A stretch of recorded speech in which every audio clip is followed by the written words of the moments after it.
Hello friends. ये जो है इकोनॉमिक्स पे ही हमारा आगे का दिया हुआ है, जिसमें हम क्या करेंगे, आज मल्टीपल चॉइस क्वेश्चन के ऊपर बात करने वाले हैं। ठीक है, मतलब कुछ ज़्यादा क्वेश्चंस नहीं है, थोड़े बहुत ही क्वेश्चंस हैं, जिसमें आपको फिर समझ में आ जाएगा कि बेसिक सब पढ़ने के बाद हमें क्वेश्चंस लगा ही लेने चाहिए ना, ताकि हमें समझ में आए कि टॉपिक में क्या क्या एक्स्ट्रा था। ठीक है, तो पहला क्वेश्चन है कि विच of the following is correct term for calculating national income at constant price. ठीक है, अब यहाँ पे बात क्या हो रही है कि national income at constant price पे हमें कैलकुलेट करना है, तो क्या होगा, वो रियल इनकम होगी। ठीक है, करंट प्राइस पे नहीं होती है। ठीक है, विच of the following is another term for net national product at factor cost, है ना। एनएनपी एट एफसी को हम और क्या बोलते हैं, ये पूछा गया है इसमें। तो हम इसे नेशनल इनकम बोलते हैं। ठीक है, ये दोनों क्वेश्चन एक दूसरे से इंटर रिलेटेड है। ठीक है, और ये सारे कंसेप्ट मैं आपको पहले ही बता चुका हूँ, इसलिए हम यहाँ पे कंसेप्ट के ऊपर दोबारा बात नहीं करेंगे। कंसेप्ट समझने के लिए आप मेरे लेक्चर को देख सकते हैं, जो पहले ही मैं अपलोड कर चुका हूँ। फिर क्या क्वेश्चन है कि difference between national income and net national product at market price, यानी कि सीधी बात यह है कि नेशनल इनकम क्या होती है, एनएनपी एट एफसी होती है, और हमें क्या दिया हुआ है, एनएनपी एट एमपी दिया हुआ है। सीधा सा मतलब क्या है कि फैक्टर कॉस्ट और मार्केट प्राइस के बीच में अंतर हमें निकालना है, जो क्या होता है, नेट इनडायरेक्ट टैक्स होता है। अब ये जो नेट इनडायरेक्ट टैक्स है, ये कैसे निकलता है, ये निकलता है जब आप इनडायरेक्ट टैक्स माइनस सब्सिडी करोगे, तो जो आपका नेट रिजल्ट निकल के आता है उसको हम नेट इनडायरेक्ट टैक्स कहते हैं। ठीक है, फिर ये तो आंसर थ्री, इसका आंसर क्वेश्चन का आंसर है। फिर क्वेश्चन क्या है, विच of the following is true disposable income. ठीक है, तो डिस्पोजेबल इनकम हमने पहले डिस्कस किया था। एक डिस्क्रिशनरी इनकम था, एक डिस्पोजेबल इनकम था। ठीक है, डिस्पोजेबल इनकम क्या होती है कि पूरे टैक्स वगैरह पे करने के बाद जो आपके हाथ में बचता है वो होती है डिस्पोजेबल इनकम। और डिस्क्रिशनरी इनकम क्या होती है कि टैक्स वगैरह पे करने के बाद भी जो आपकी उधारी वगैरह हैं, जो इंटरेस्ट पे करना रहता है, वो सब पे करने के बाद आपके पास जो बचता है वो होता है डिस्पोजेबल इनकम। तो पहला पॉइंट क्या है, disposable income is difference between private income and indirect tax. दूसरा है personal income and indirect tax. तीसरा है प्राइवेट इनकम और इनडायरेक्ट टैक्स। चौथा है personal income and direct tax. तो इसमें आंसर ये आएगा, disposable income is the difference between personal income and direct tax. ठीक है, फिर है हमारा पांचवा question, which of the following organisation calculate gross domestic product in India. तो ये जैसे कि मैं आपको पहले ही बता चुका हूँ कि पहले सीएसओ करता था, यही काम हमारा कौन करता है, एनएसओ करता है। ठीक है, तो इसका ऑप्शन क्या आ जाएगा, national statistical office.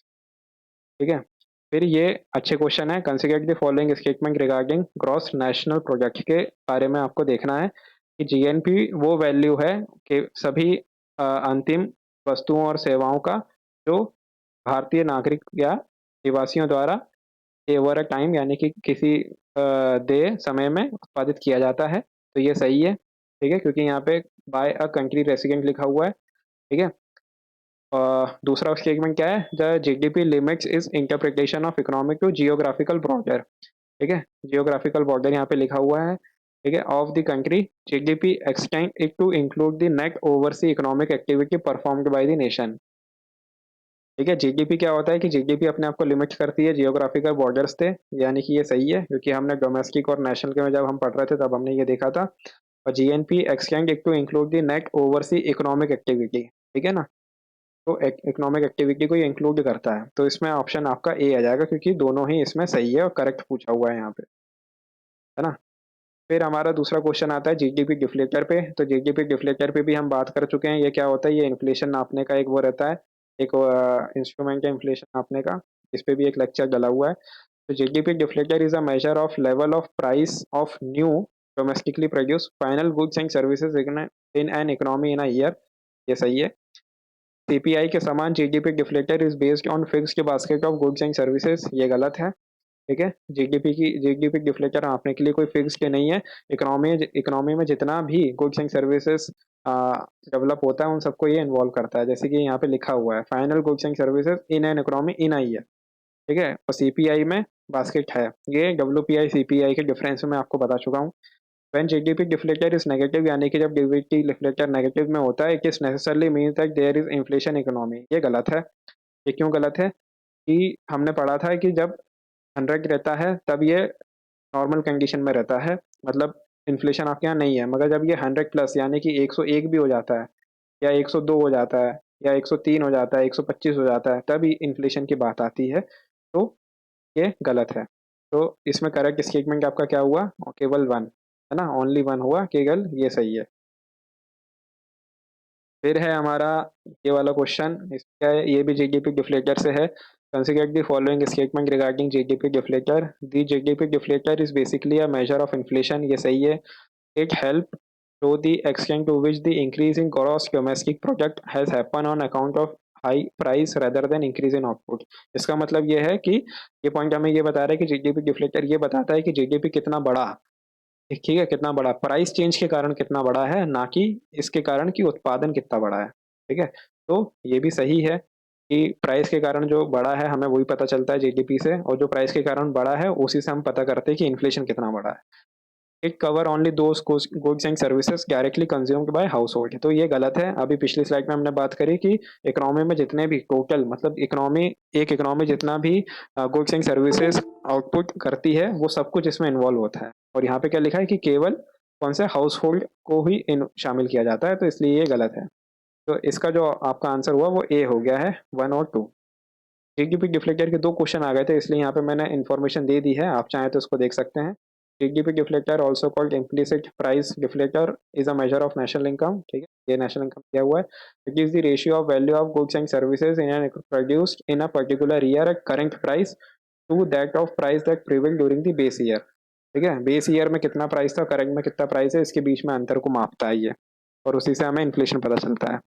The ratio help show the extent to which increasing GDP produce has happened on account of higher price। ठीक है, हायर प्राइस के कारण हमारी जीडीपी कितनी बड़ी है, rather than increase in input. बल्कि ये नहीं बताते कि इनपुट के कारण कितनी बड़ी है, इससे हमें ये पता चलता है कि प्राइस के कारण कितनी बड़ी है।